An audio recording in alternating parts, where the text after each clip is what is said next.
Hello, welcome to Grand South Mill. My name is Jonas and I'll be your tour guide for today. Over here is our mill, and inside the mill are two stones. The one on top here is the runner stone, and the one on the bottom here is the bed stone. The bed stone catches the grains as they fall through the chute, and the runner stones are powered by the gears downstairs, and that's the actual grinding of the grains into flour. This on the other side over here. And on this wall are miniature millstones that are similar to the one inside. Within the grooves here, within the design here are grooves. These grooves basically act as scissors to further break down the grain into flour. And the designs change between different regions and whether or not it is the miller's signature as shown here. And if you look outside, this will be down to the left and you can see the water wheel. The type of water wheel that we have today is called an undershot wheel, where it relies on the current of the water to move the wheel, while the original one that was built in the 1820s featured an overshot wheel where water was directed through a trough over the wheel. And after maybe 4 or 5 of the buckets were filled, it will generate enough weight to move the wheel.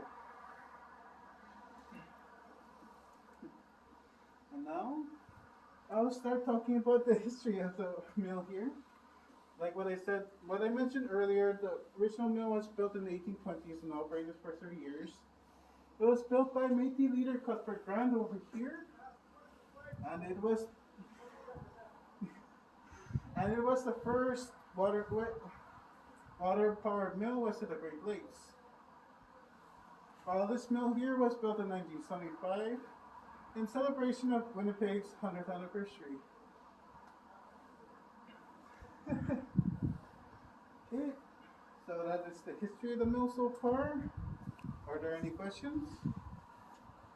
No? Okay, may I direct your attention to Cuthbert Grant over here? Is anybody here familiar with him? No? Cuthbert Grant was one of the first Métis leaders, and some people credit him with being the founder of the Métis Nation. The reason why he is considered one of the first Métis leaders is because of his involvement with the Battle of Seven Oaks. There are a number of events that led to the battle, and I'll start from the beginning. Over here is the Selkirk settlers.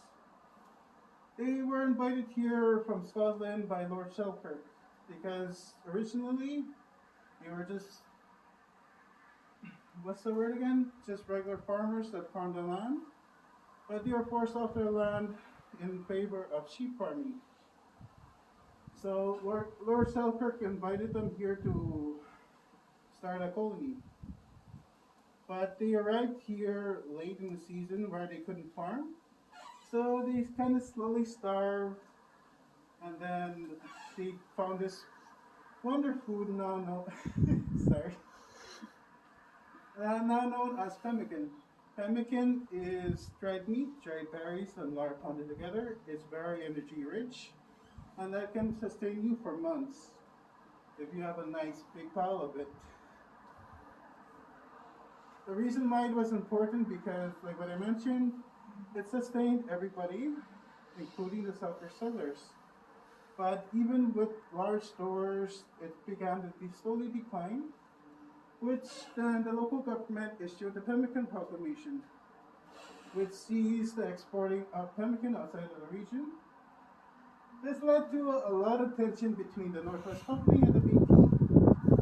The Métis were the primary producers of pemmican, and the Northwest Company relied on pemmican to get them through their long journey to gather furs. And just at the beginning, they began to seize this pemmican to help the settlers, and that escalated into small skirmishes on both sides, which resulted in destroyed forts. Eventually, the Métis named Cuthbert Grant the Captain General of the Métis. He then led a war party to pull up Bell and Brandon House to steal the pemmican that's stored there, and he took the pemmican down the Assiniboine River to a spot called Catfish Creek, now known as Omens Creek. There, while sneaking past many of the forts, taking this small detour, he was spotted by scouts, who then decided to go tell the governor at the time, Robert Semple. Robert Semple then decided to grab a small group of men to confront Grant, but these group of men were just farmers. It's important to know that they are farmers, because I'll tell you why. When Grant and Semple met at a place called the Seven Oaks, an argument broke out between the both of them. And during that argument, a gun misfired, because these are farmers. They didn't know how to use guns just yet, which then escalated into armed conflict, which was ended swiftly, because in the aftermath of the battle, 21 of the 22 men that went out to fight the Métis perished, sadly. That included Robert Semple. And on the side of the Métis, only one sadly died. That is now known as the Battle of Seven Oaks. This then led to a series of events that led to the Northwest Company and Hudson Bay Company to merge. This also led to the Métis Nation to rise and a lot of power and influence to Cuthbert Grant. Cuthbert Grant gained so much influence that the local government gave him a tract of land that was known as Grantstown, now known as St. Francois Xavier, as his very own to gather more Métis people.